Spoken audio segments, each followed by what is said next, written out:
How's it going, guys? Mateo back with week 4 of the CBUM transformation challenge. And yes, I'm going to be talking about theta in this week's video, but I want to first tell you guys to hit that like button and make sure you subscribe if you aren't already, and share this video with a friend if you end up getting something out of it. It really helps the channel and would be greatly appreciated. With that out of the way, I want to first do an overview of my progress for the week, starting with my diet. The best way to describe my diet this week would probably be a dirty bulk, and more dirty than bulk. I still definitely had a caloric surplus for the week, maybe not as much as I would have wanted. I know in my last video I said I hope to be fat in my next video. Nowhere near that, obviously, but it also wasn't the cleanest diet. I still enough protein, just more not so healthy carbs than healthy, if you know what I mean. My weight has gone up, not by a lot, but has gone up. At the beginning of the challenge I was around 170, and now at the halfway point I am 175, basically gaining a pound a week, which if you've seen my previous videos where I've talked about my diet for the past month or so now, that might kind of surprise you, but here we are. And now to talk about the workouts for the week. This week was, I would say, similar to last week. It was a full week of workouts. I did have 2 rest days this week, but I was still very active on one of the rest days. I just didn't have an official workout or anything that day. The major difference this week had from all the other weeks is for some of the workouts, I didn't go through the workouts from the CBUM app. I still took inspiration from the app while coordinating my workouts each day, but I also incorporated more of the lifts that I actually wanted to work on for each muscle group, which I did really enjoy. It gave me a bit more motivation knowing I was doing a lift for a specific muscle group that I knew I needed to work on, instead of doing exercises that CBUM kind of specified towards himself and things that he needed to work on, or at least that's kind of what it felt like.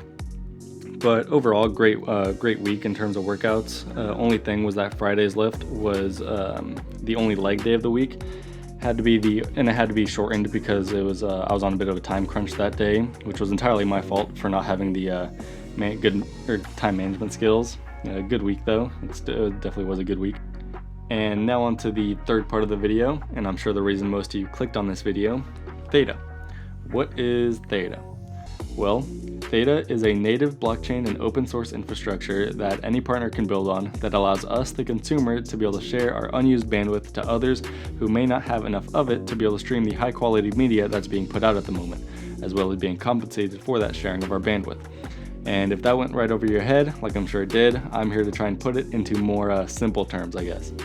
So, theta is a blockchain-based company that's actually trying to solve a real-world problem that most of us didn't even know about to start with.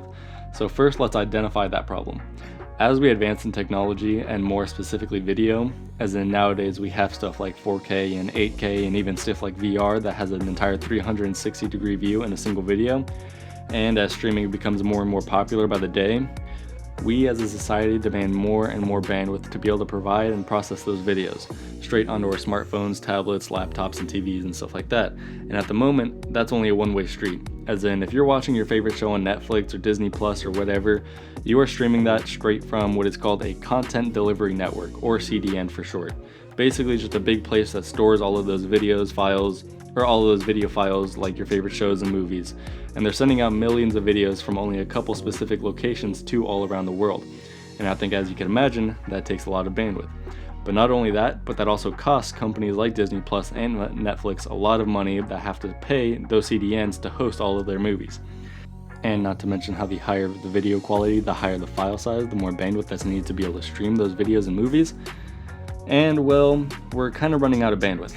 Not in the sense of there's going to be a day where we're completely out of bandwidth and nothing ever loads, but more of in a sense that we're going to reach a limit of video quality that's just too much and too big of a file size to be able to stream from a single host to everyone wanting to stream it, and therefore a forever spinning circle on your favorite show. So now going back to theta, the theta network would again allow us, the people, to share our unused bandwidth.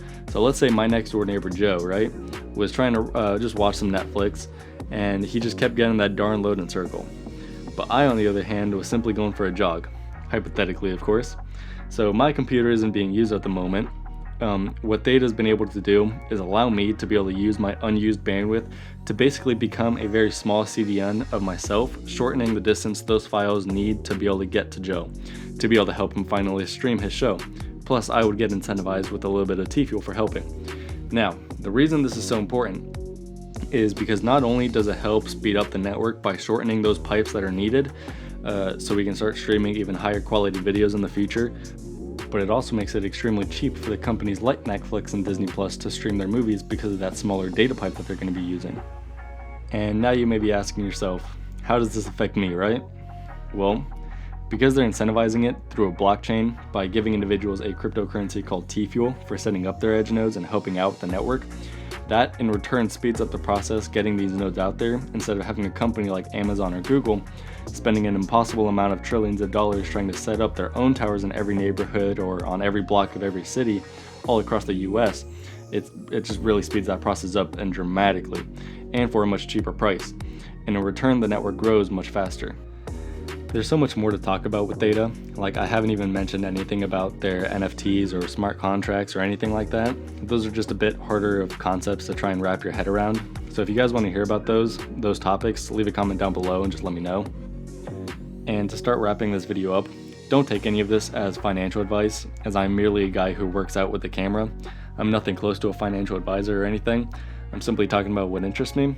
And if you guys have made it this far and are kind of interested in learning more about Theta and cryptocurrencies in general, I have left my Coinbase affiliate link down below, where if you guys end up using that link, we both end up getting $10 worth of free Bitcoin if you guys end up investing $100 or more. It would help out the channel and again would be greatly appreciated, as well as if you were to hit that like button and subscribe and share this video with a friend. Thank you guys so much for watching, and have a good day.